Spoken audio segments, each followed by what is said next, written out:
Hi, David here, What Up Gaming. Gonna have a quick look at this week's gaming games and news and reviews. Our quick plays that we've been doing on the YouTube channel, and yeah, we'll just crack on and see how we go.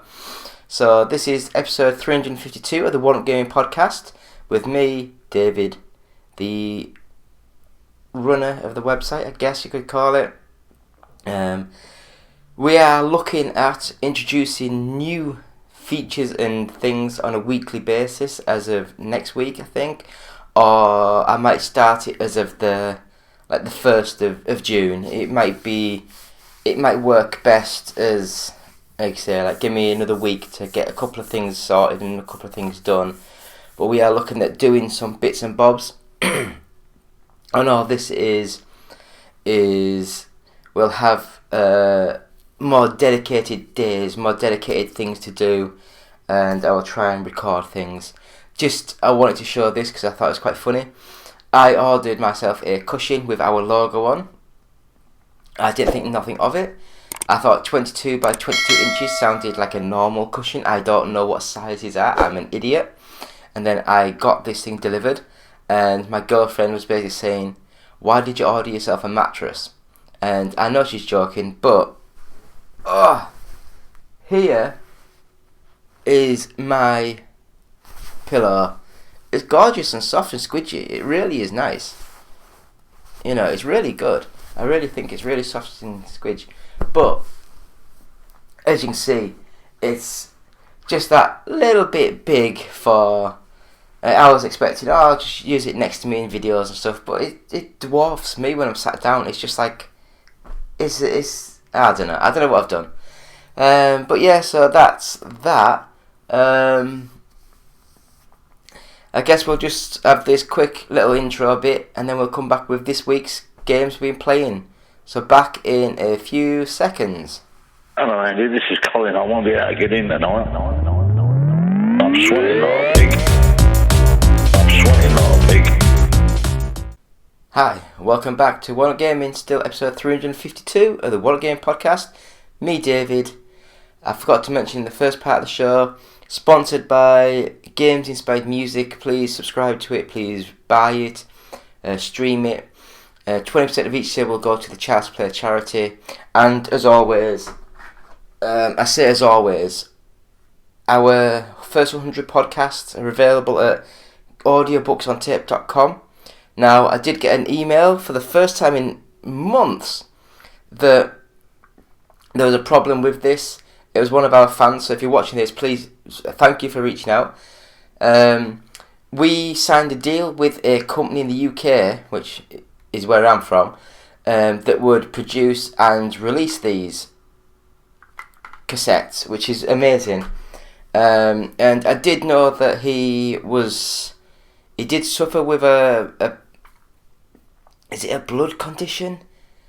I know that he was ill quite a lot in and out of hospital, and I went onto the website audiobooksontape.com, and as if I was going to buy a cassette myself, I clicked on buttons, and it just says, unfortunately, due as the store owner is in hospital or not well or something like that. It wasn't great, but unfortunately it looks as though the site is actually down at the minute and they're not producing any of these things. So I wish him the very best, and if anyone's watching this that knows him, our heart goes out to them. Please feel better soon, you know. I'm not going to be patronising and say get well. It's like just feel better, be yourself. Hopefully, you know, things will improve, and yeah, I don't know. Anyway, anyone knows him, reach out, just say we've said, you know, all the best and all that to him. I will just mention the fact that the games we've been playing this week, I will just go straight into the games now. So first up, Contra Rogue Core. Now, me in the UK with I think is it the Americans say lieutenant and we say lieutenant and all that sort of stuff. We say corpse. we don't say car.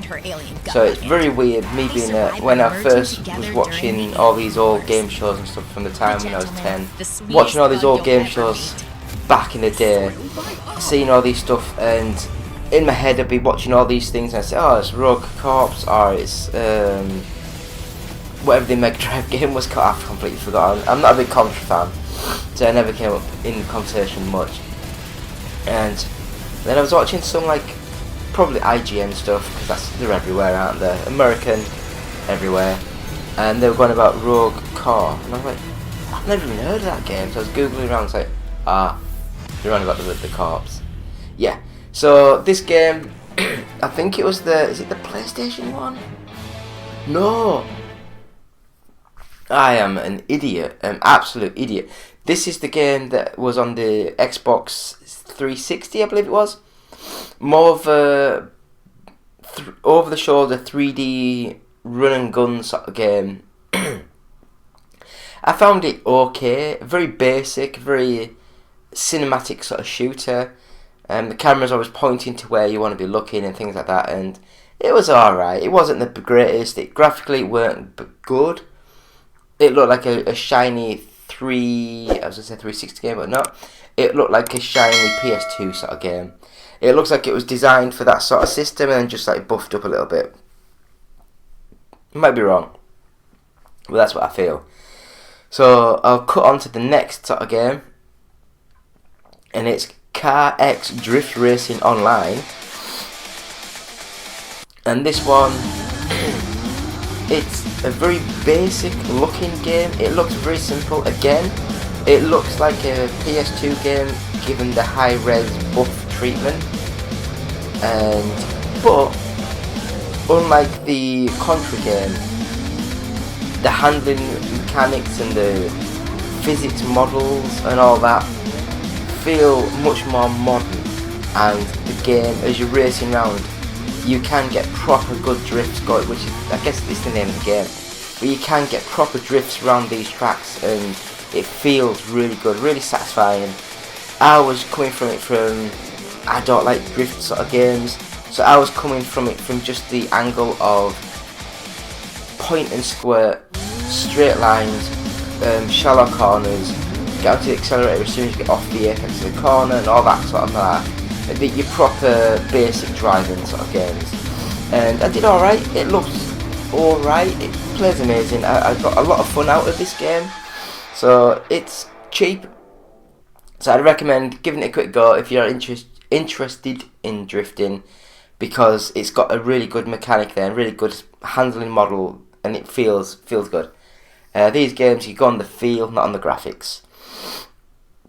Next game, Movie House, the Film Studio Tycoon, and this one, I played it on the Mac, because I guess it was MacBook and PC available. I'd have a guess it will be out, or it is out on like mobile, sort of iOS and Android. Now I'm gonna get the name wrong because I can't even remember what the name was. But does anyone remember the game that came out? It must be about 10 years ago now, where you actually start up your own games company. You create games. You get an option of 3 choices of what you want it to do, what you want that to do, the developer, the thing, the blah blah blah, and you just get. It just takes like 3-4 months to do, and the more bugs you squash, the more things you do, it creates a better game. And you train your team up, your staff up, and you get bigger headquarters, bigger things, bigger budgets. This is identical gameplay wise. You start off as a short film sort of studio, create movies, hire writers, hire a director. You tell it you want it to be a spaceship, set on a spaceship, an adventure movie featuring a good guy that's a cop going against zombies. Certain genres, it's got like a match genre, so they click better and give you better scores. Better writers, better directors, make the movies better. You can then put these films up to the the Sundance festivals, film festivals. There we go. You can put these films up in the festivals to gain more hype and more buzz, and then you release them to the cinemas to make more money back. You can either self-publish or you can pay another company to release it for you. They will either give you a lump sum or they'll give you a percentage of the money that's made. And I got right into it. I thought it was really good fun. It's more, I'd say I'd like it better as a mobile game, so you can be watching TV and just clicking buttons random, because you don't need to be on the screen dedicated for that long. But it's a bloody good game. I'd recommend it. Movie House, the Film Studio Tycoon. Next up, EA Sports NHL 23. Now, I'm going to be honest, I wouldn't be able to tell you the difference between NHL 22 or NHL 23. It looks nice, it plays nice, it's fluid, it's smooth. Yeah, I'm not going to go deep into this because, as I say, I've lost faith in a lot of the EA stuff. The FIFA series has gone really slow, really watered down to focus on the online aspects of it. This game, it wasn't as fast as I remember the NHL 94, back in the day, but it's still got a good whip to it. The turning circles better than it used to be on some of these 3D-ified games, so I'd recommend it. It's a good little game. I liked it. Next up we have Ride 4, and I only really started playing this one again because I've read that Ride 5's been announced, so I thought I'll go back to this, have a quick go. And it's one of these games that I really liked. Ride 2 I think it was, but Ride 4 just didn't quite get into as much. I don't know why, maybe the structure or the gameplay's been made harder, things like that. But you get the real sense of weight to the bike, you get a real sense of feel with the handling and that. And graphically it's good, nothing special, but it's good. Some of the time on some tracks with some weather conditions it looks almost realistic, but then on other conditions and other sets and other tracks it looks just remotely rubbish. But if you like motorbikes, then I would recommend this is a good game. It's one of the better motorbike games that you can buy. And I guess Ride 5 won't be out till the end of this year-ish. So yeah, buy this if it's on sale. It's a nice little game, Ride 4. Next up, Castle Crumble.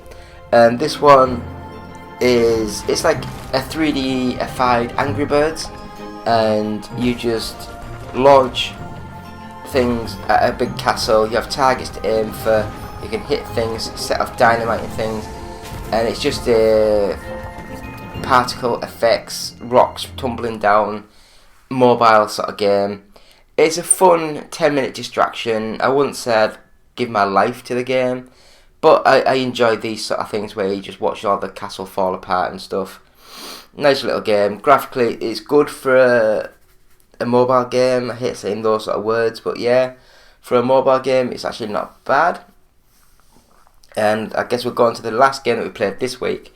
That is Dead or Alive 1 Ultimate, and this one is but it's not a remake as such, but it's like, I never guess, it's like the PC code of the original Dead or Alive being smoothed out and redone. And I think it was originally on the original Xbox, and because of Xbox backwards compatibility stuff, you can buy these. I think you can get the Dead or Alive 1, 2, 3 and 4 and maybe 5 as well. Is there 6 Dead or Alives? Can't remember now. Was it 5 that had the Street Fighter, the Virtua Fighter characters, Jackie and Sarah? Can't remember now. But anyway, this one, it looks like a 98, 2000 sort of game. It looks very minimal, but the Dead or Alive series always had a bit of flair, a bit of flash, and they always look good. You running on the Sega's Model 2 arcade board. It was a good rival to the Virtua Fighter 2 series, and they kept it quite similar. So with the 3 buttons, so guard, punch and kick, hold 2 buttons to throw, And yeah, it was a good little game, and even now it plays really well. So we'll just mention that we do have a review up on the website. It's the Movie House, the Film Studio Tycoon. Other than that, I think, as I said in the intro bit, we are looking at redoing a lot of our weekly segments. So I'm not going to go into details because I think I'm going to record 2 or 3 episodes of each one, and then I can always be a couple of weeks ahead, if that makes any sense. I don't know if anyone else does YouTubey stuff, but making a video can take 2 hours to 2 days. So if I get 2 or 3 in the bag per week for the next few weeks, then I can go and I can have an off week and still be there. So that is the idea there. But this week, as always, we've got the Gran Turismo 7 series up, and I think that's it. Oh, we've got the not the Evercade, the Boosteroid series, that's up on Tuesday. I think it goes up on Tuesdays. But yeah, have a watch of the Boosteroid stuff. I love Boosteroid, love it. I wish they would sponsor us. I wish they would pay us money. I wish everything, but you don't get anything in life by wishing. So that is the games we've been playing this week with One Up Gaming, episode 352 of the One Up Game podcast. Quick break, and we're back with this week's news.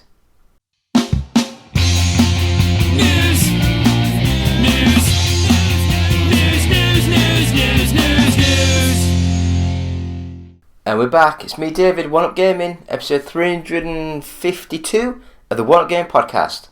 Hopefully you enjoyed the games we've been playing this week. And this is now the segment where we talk about this week's news. So I guess we'll go straight into it and say that the first bit of news: Mortal Kombat 1 will perform a fatality on your hard drive. Saying that a reboot of the 1993 game will carry 100 GB of data. You may want to clear out all games from your PC's hard drive because Mortal Kombat 1 will come packing a fatal 100 GB of data. NetherRealm Studios and Warner Bros. Games announced the reboot of the 1993 game last Thursday, and a peek into the game's listing on Steam has revealed it will require you to have 100 GB of storage space available on your PC in order for you to install it without issues. And that's provided you have the correct operating systems and don't have any of the games with nearly as much or equal amount of data as Mortal Kombat 1 has. So the specs: 65-bit processor, Windows 10, Intel Core i5, Ryzen 3 3100, there we go, it's easier. Or the Ryzen 5 2600, 8GB of memory, NVIDIA GeForce GTX 980 or AMD Radeon RX 470 or Intel Arc A750, DirectX version 12, recommended. That's just like a 1080 Ti's and, you know, big stuff. So I don't know. Mortal Kombat will bring fans a reimagined versions of their favourite fighters, who are the Mortal Kombat Universe creator Liu Kang, Scorpion, Shang Tsung, Mileena, Sub-Zero, Kitana, Kung Lao, and Johnny Cage, who will come with a skin inspired by Jean-Claude Van Damme if you pre-order the Premium Edition.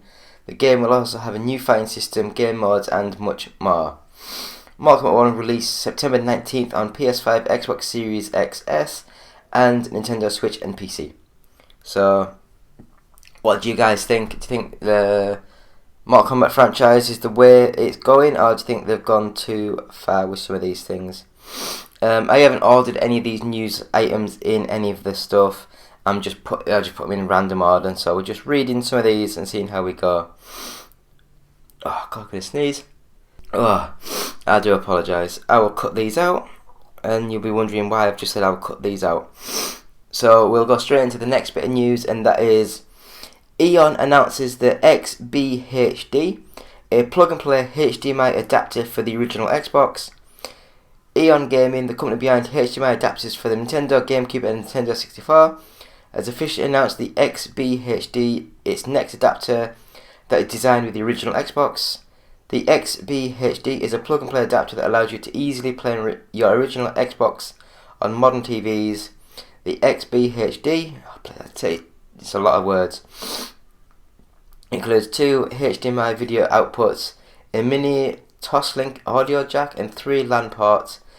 The mini Toslink, according to Eon, claims to deliver clean digital audio through headphones or speakers or in even capture cards. Oh god, this looks complicated. The 3 LAN ports are the most interesting feature. As you can see the image above, it allows for versatility in having LAN parties with the original Xbox servers shut down, including the LAN ports of the XB HD. Makes it easy to set up LAN parties, play games like Halo 2 with your friends, and relive the early 2000s. Eon is aiming to release the XB HD on June 20th, and it will cost $189? Fuck me! Sorry, that's just crazy money.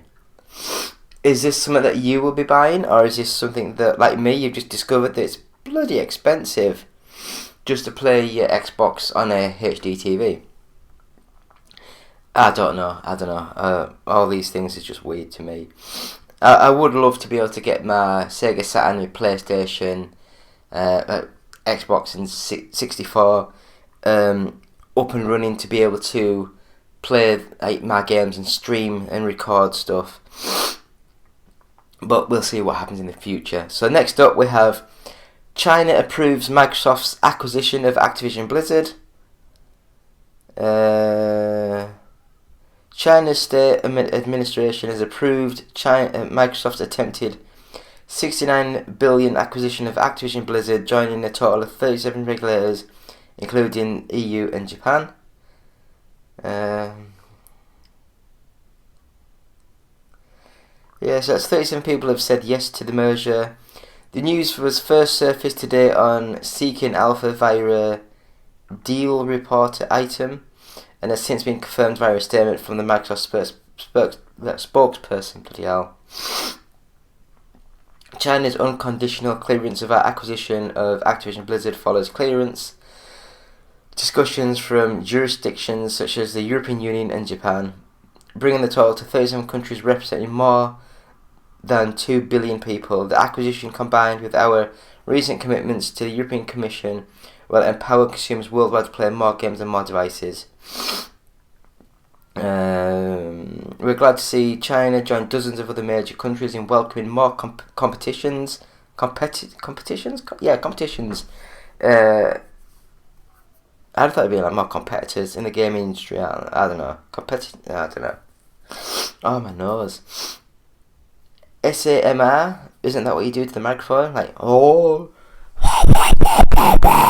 that sort of thing? Or is that SMR? I don't know. I don't do that kind of weird shit. SAMR has unconditionally approved our merger with Microsoft, using facts and data to reach the correct conclusion. We are committed to the Chinese market with many of our amazing players and employees based there, and we look forward to bringing them new choices and benefits as part of the deal. So what do you guys think? And I apologise for breathing into the microphone. Do you think it's right that Microsoft's allowed to buy these things, or do you think it's just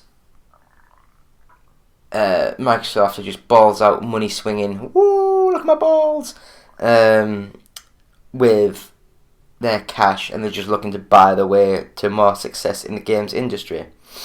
Well, leave comments in the chat. Disney apparently has finished an Alien vs Predator anime series it isn't releasing. Disney apparently has finished Alien vs Predator anime series that's 10 episodes long, but the House of Mouse is keeping the series under lock and key. During an Alien Day episode of the Perfect Organism podcast last month, Joshua Izzo, the former licensing director at 20th Century Fox prior to Disney's acquisition of the company and founder of Alien Day in 2016, shared details about the anime and why it hasn't hit the airwaves yet. Well, it's probably because it was made when Fox had the rights to it, and Disney just don't see a window for it. There is sitting at Disney now a 20th Studios 10 episodes of a fully completed Alien vs Predator anime series that I produced. It's done, it's in the can, it's mixed, it's finished. It was produced and story cracked by Eric Cauldron and Dave Baker, two unbelievably crazy talented guys, never heard of them. Before it became an anime, Izor said he pitched the idea of an Alien vs Predator animated series to the Home Entertainment head, Dave Bixler, who championed the project. So then he presented the idea to Jeffrey Godsick, who was head of consumer products. I said, hey, listen, I want to pitch this idea of a direct-to-DVD Alien or Alien Predator or Predator animation that we, the consumer products division, can sell against. Let us be the masters of our own destiny rather than waiting for theatrical whenever a movie decides to come out. At the time, Alien Covenant was still in early stages of development. The Predator hadn't been announced yet. Once he approved the pitch, presented to the Home Entertainment, showing storyboards and complete idea for it, he argued that the animated series of Alien vs Predator would be easy for 20th Century Fox to produce, since it owned nearly 30 years of comic book content for Alien, Predator and Alien vs Predator with no rights difficulties whatsoever. After some discussions, they brought in a director who, according to Izor, worked on Halo Legends and Harlock Space Pirate, never heard of that one, and pitched an entirely different story for the series. According to Alien vs Predator Galaxy, the director is rumoured to be Shinji Aramaki, who, aside from Halo Legends and Star Trek Troopers, Appleseed EX Machina, and Blade Runner Black Lotus, together with Baker and Cauldron as Western MS Studios, Izor worked on 10 episodes of the series, which is set some time after the events of Alien vs Predator and Alien 4. The episodes would be split into 3 DVDs for the West and aired individually on Japanese television. There's no other blended 2D animation with CGI, which means the Alien vs Predator series would likely follow that style rather than traditional 2D, but then again, we have no idea when Disney will release the anime if it decides to do so So, there we have it.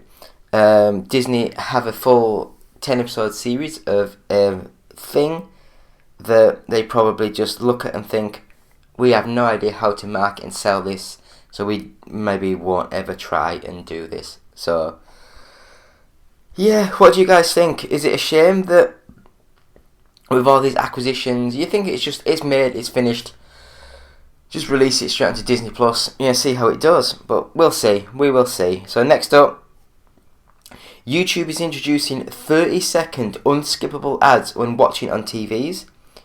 YouTube commercials are about to get more frustrating as the company announced its plans to bring unskippable 30-second ads when watching content on TV.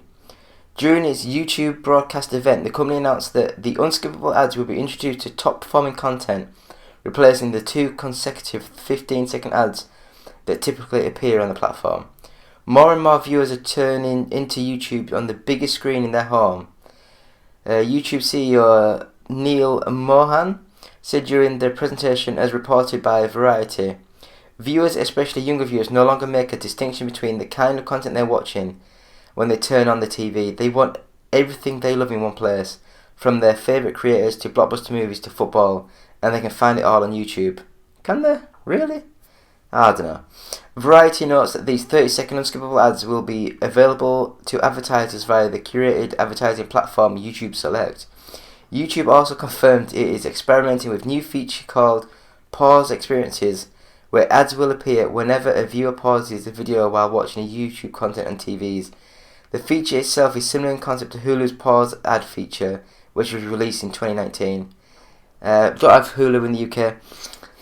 These announcements come just a week after YouTube revealed that it was experimenting with a new feature that would block users from watching content on the platform if they had an ad blocker enabled. Cool. What do you guys think? Do you think YouTube's going a little bit too far now? Or do you reckon it is just a random... Oh, God, I've got itches everywhere. I don't know. YouTube, I love YouTube. I love watching bits and bobs, but it is a piss take when you want to watch like a 30-second video of something and it's got like you just can't skip nothing for ages. Sometimes it's easier to actually back out of the video, back into it, then it's got like the little timer with 5 seconds, you just click skip once that's done. But I don't know. We'll see what happens, won't we? We'll see what happens.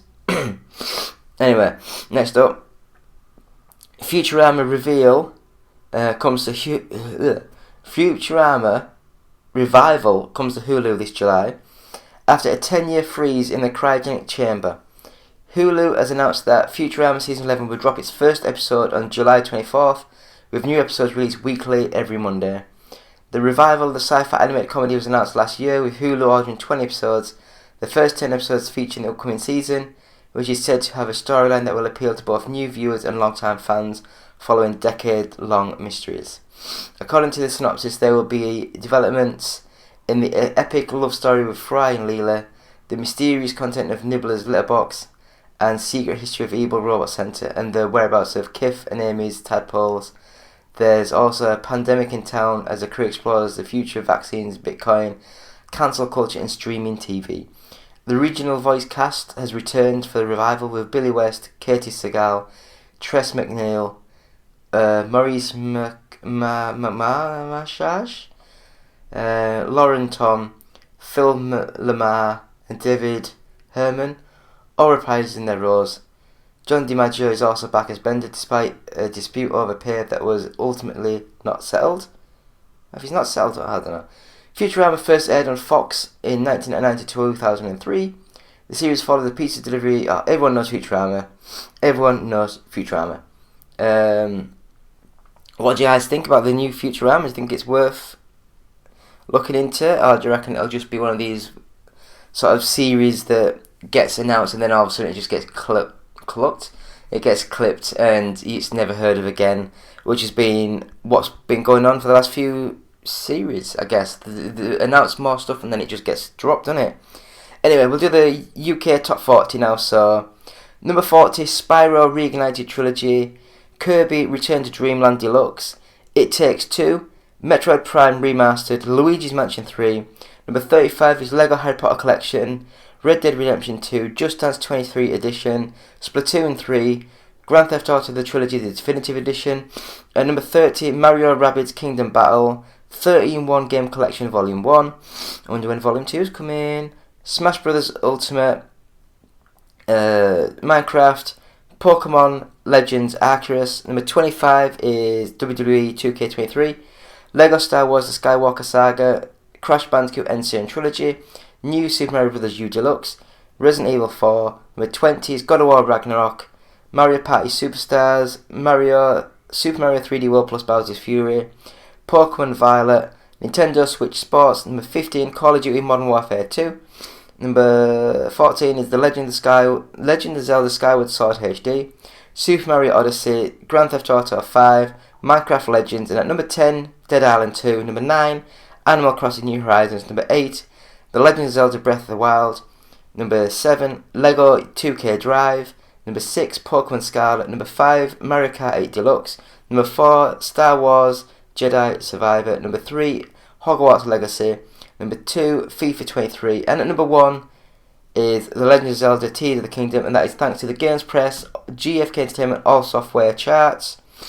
And I will just say, Hogwarts Legacy has been doing really well, but I do think that when that does get released on the Switch, it will do amazing. It'll blow back up, it'll get back up to number 1, I'd have a guess. But that is the One Up Gaming Podcast, episode 352. So thanks for watching. Please visit our website, which is oneupgaming.co.uk. Please go to our Patreon, which is patreon.com/OUG. You can buy some of the t-shirts we've been wearing today. Just go to the YouTube channel and go to the YouTube store, and they're all on there. You can buy the album Games Inspired Music, buy, stream. 20% of each sale will go to the Child's Play charity. Audiobooksontape.com. Please visit there, Google, search One Up Gaming. You can buy our audio first 100 podcasts. If the site's not up and running, please get better. Wish him well. Send him all our love. £1 of each sale will go to the Diabetes UK charity. We're on Facebook, just search One Up Gaming. We're on Twitter. Actually, we'll go for YouTube first, so please subscribe, share, like, comment, everything you can to help us. If you want a free t-shirt, just go onto our YouTube channel, subscribe to us and leave a comment on any video that just says t-shirt. If you would like a free game, PC game, please again just subscribe to the YouTube channel and leave a comment on any video that just says PC. How easy is that? We're on Twitch, which is twitch.tv/OUGofficial. If you want to tweet us any questions, any comments, it's at OUGofficial. And if you want to email us anything, it's contact@oneupgaming.co.uk. So please, subscribe to us. YouTube, push through those 2,000 subscribers. If you're watching this on YouTube, subscribe. If you're listening to this on iTunes, subscribe and leave positive comments, 5 stars, all that malark. It really helps. And it's been me, David, saying thank you so much, and we'll be back next week. Goodbye.